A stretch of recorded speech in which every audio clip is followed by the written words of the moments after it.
Right, so the video cut off. I'm pretty sure it's because I was sending it in the group chat, and there your video is limited by time, which is a time of 10 minutes, by the way. So back on track. So the conservatives, they want to rebalance our labor and union laws. Essentially, they want to create more transparency in the unions. Some of the transparency they'd like to create, well, they want to introduce what they call a paycheck protection so that workers are not forced to pay fees towards political causes they don't support. That's just one example among many. But essentially, if we can have better balanced unions, in turn, Ontario would be more attractive, it would make Ontario a more attractive and productive place to do business. So that's great. Now, they're willing to the other actions they're willing to do is that they want to give our colleges a bigger role, expand the role of community colleges in order to get students ready for real life jobs. So by all means, a lot of the colleges they're able to fast track students into the work industry. So if their plan is to invest in that, it could really help create more jobs for sure. Now they're also looking to strengthen the link between universities and jobs.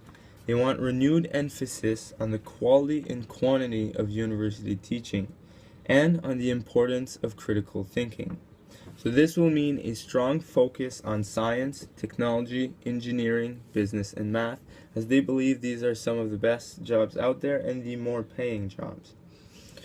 Now, what I find particularly interesting is that they also want to make sure that no Ontario student is being denied access because of lack of money. Currently, the Liberals, in order to approach that, they created a 30% grant for students that their parents would make less than $160,000 combined. The Conservatives, they want to remove that because I imagine in order to aggressively tackle the budget, it would occupy a fair share of that. So they're willing to get rid of that. So there goes one grant. And the other thing is universities in Ontario right now have the highest tuition fees across Canada. So if they want to make it affordable, I agree the grant might not be the best options, but they really should be taking a better look at why our fees are so expensive and maybe trying to tackle that.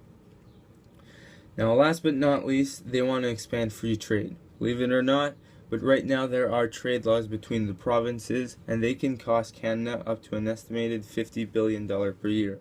They really believe that Ontario's economic future depends on free trade, so they're willing to look at that and potentially remove some of these trade laws. So, onto a government we can afford. They think government shouldn't grow faster than the economy does. Under the current government, spending has grown 50% faster than the economy. So, with that said, they're willing to balance the budget within 2 years of election. Right now, that means eliminating Ontario's $12 billion a year deficit, and that requires a two-step approach. We will need to tackle economic growth as well as spending reductions. Now, the PC Party of Ontario assures us that balancing the books will not result in the loss of our services, but rather will help us safeguard them. It is true that a government that is not very efficient in the end will not protect our services, so there is some truth in that. Now, some of the actions: reducing government spending, reevaluate every program and keeping those that work.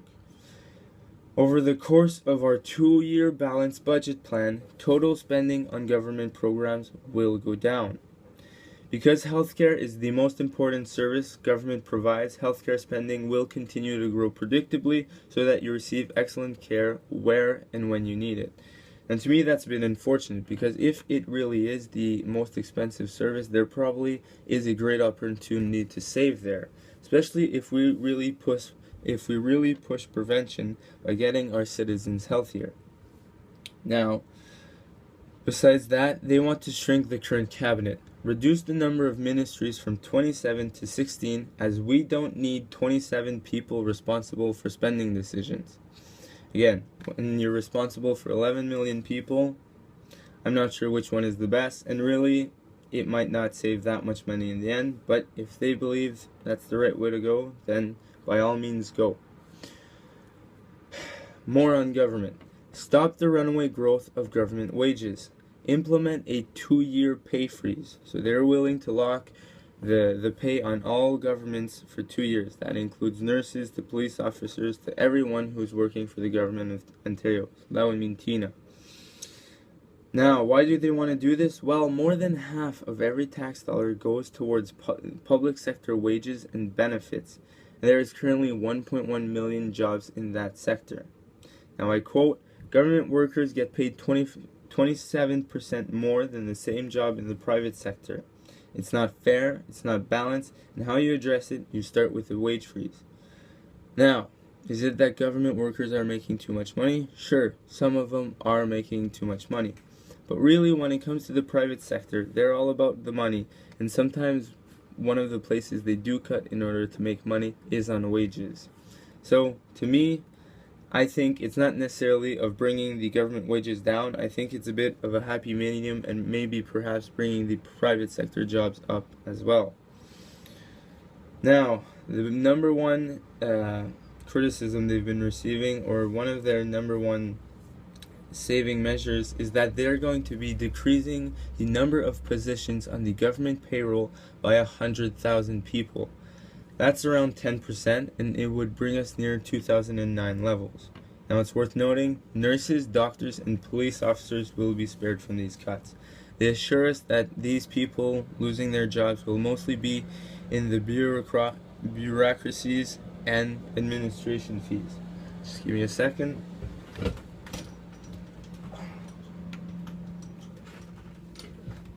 Sorry, garbage truck is passing right now. So again, they want to reduce 100,000 jobs, but they feel it won't be in the workforce that is there providing the real services. They feel that we have a lot of waste in administrative and stuff like that, so that's where they're gonna tackle. And last but not least, they want to make as many government jobs open for competition by all Ontarians. That is important because often in the government, you are limited in the sense that some of the government jobs are always available to previous government officers. So they really want to make it more open because they want to have more Ontarians take part in the government. Alright, better healthcare. So some of our two biggest issues right now is that far too many seniors wait for home care or the long-term care they need. So how they're willing to tackle that, they want to move health closer to home. They want to update the scope of practice for pharmacists, nurse practitioners, and other professionals to allow treatment where it is most convenient and beneficial for patients, particularly seniors. Home care that is more easily available and straightforward to receive will mean that people aren't forced into long-term care before they need it. So by all means, if they can avoid people going to the hospital by being better at providing home care, that would be great. Now the other issue is that people with chronic diseases get a tremendous amount of healthcare treatment, but their health results are often poor. Now, in order to change that, they want to put a new focus on chronic care centers by creating centers of excellence, and which will increase home-based care. But really, they want to put the professionals together in little clinics that can more directly tackle some of these chronic cares in order to be more efficient. Now, they also want to encourage choice and competition. They're looking to outsource some of the current jobs and work in the healthcare. So for instance, allow patients receiving home care services such as housekeeping and personal support to choose whether the government purchase home care for them or whether they use the same amount of money to hire the home care of their choice. So this could be interesting, and it could put less pressure on the government to go provide services if some of their own citizens are able to do it on their own. Now, they assure us that increasing choice and competition will make the healthcare system more effective and easier to use by giving patients more control over the care they receive. So that's that. Now, probably one of the most important thing is that they want to use evidence to improve results and value. Right now we have so much database, but it's being lost all over the place. They want to dramatically enhance patient databases in order to help identify and improve the treatments that leads to the best healthcare outcome and at the best cost. At the end of the day, we already have the knowledge for a lot of the disease. It's just a matter of putting the information together and getting things straight. Now, before last point is that they want to make mental health care a priority and a fundamental part of healthcare. They believe it cannot be treated exclusively as a social services, as if a disorder in the brain is a less legitimate health problem than one in any other part in the body. I completely agree. Especially with the society that we have right now, often we're overworked, overstressed, and it does create to a lot of mental health problems. Now, they also want to keep our children active, ensure that our children get 40 minutes of physical activity every weekday through school-related programs. To me, it's a bit of a missed opportunity by just saying keep our children active. I think the real mandate should be keep our households active. However, the PC are really serious about prevention, and they believe that by improving prevention and wellness, we can ultimately reduce unnecessary use of healthcare resources and build a healthier Ontario. However, if they were that serious about prevention, they probably wouldn't be expecting an increase in healthcare or to be putting more funds in the future, as they said they would be willing to do, because it is the number one most important spending that the government does, so they're not willing to cut there. So this brings on to our last point: better education. I think this is one of the stronger points of the PC. I won't go into all of the details, but really they feel that we're falling behind in terms of almost all subjects. Right now, a quarter of our students are not passing, especially in the elementary, they're not passing some of the provincial tests. They really want to make sure that every kid receives the proper education to pass those tests. On top of that, they really want to target areas where we've been falling behind, notably math. This is true, and here is a really smart thing. In grades 4 to 8, we will increase the use of specialized math teachers. We do not assume that every teacher has the right background to teach French or music. Math education deserves the same treatment, and this is particularly true in the young ages of school, where teachers, if you look at teachers under grade 3, they won't come from a math background, because mathematicians like myself, they won't want to be teaching multiplications, division, stuff like that. No, they'd rather teach the more complicated stuff, so such things as high school math, and when you get up to grade 7, grade 8. But what that makes is that then you have teachers who aren't really that enthused about teaching math, and then it creates a poor foundation in math for all our students at the beginning. So if they use specialized math teachers from grades 4 to 6, it could definitely help our math scores. Now, they're also looking to incorporate a grade 8 science provincial or province-wide standardized test, so essentially a grade 8 provincial test. So that could be good. Right now, science isn't being tested at the provincial scale, and it is a really important subject in school. Overall, I think a lot of their improvements towards the education, as I was talking about, community colleges earlier to improve trade school, all that stuff would do some good. So in conclusion, he leaves us off, or the PC leave us off with a vision for a better Ontario. Now, it's certainly positive and a bit naive at times, if you ask me, but nonetheless, here it is, for some of the bullet points. So here's how they see Ontario in the next 10 years. It's almost impossible to visit a news website these days without seeing some kind of story about how well Ontario is doing. For the 6th straight year, Ontario led Canada in economic growth, job creation, and foreign direct investment. Premiers, governors, and mayors and foreign leaders are beating a path to Ontario to forge new trade partnerships and business relationships. The best way to describe Ontario's ascendancy in North America is that things just got moving. Ontario is firing on all cylinders. While the numbers are all good, the most important thing for Ontarians is that they know their everyday lives have gotten better. Lower taxes leave a bit more in our pockets every week. We don't worry so much about healthcare. The big decisions are now made by the people who know us in our own communities. We feel confident about our children's future. Test scores are up in their schools, and that tells us that they are mastering the skills they will need to succeed. More and more of them are going to community colleges and getting the kind of well-paying jobs in the trades that people didn't think about a few years ago. Looking back, people sometimes wonder why we didn't figure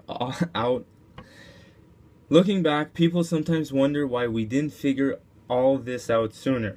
There's no doubt that Ontarians have a new sense of confidence. People in other provinces are sometimes a bit jealous of us, but we're proud of what we've accomplished. We work together to achieve it with a sense of common purpose. With a more confident and secure middle class, volunteerism is way up. When we see a problem in our communities, we go out there and fix it. More and more Ontarian seniors secure in their retirement exercise their right to spoil the grandchildren as they look with quiet pride at the great province they helped build. So that's that. So just to recap, my thoughts on the whole platform as an all, I think in terms of healthcare and education, they have some of the right approaches. I do believe, again, they have good approaches. Now, as for the million jobs, I think it is good that they create jobs, but I feel there is a lack of emphasis on making the province better and more efficient as a whole. They want to create more jobs and they want us to work more. But realistically, if our quality of life could be afforded at the same price, we wouldn't need to work as more. And how do you do that? Well, you make the province waste less. And waste come in the form of our healthcare, the huge amounts of garbage we create, the fact that our transportation is blocking, better urban planning. Right now, the urban planning in Toronto is quite awful, and they're not tackling any of those issues, and really more efficient homes. If a lot of our salary goes into the electricity in our homes, if we could have them more efficient, that would be great. But all in all, it's been good.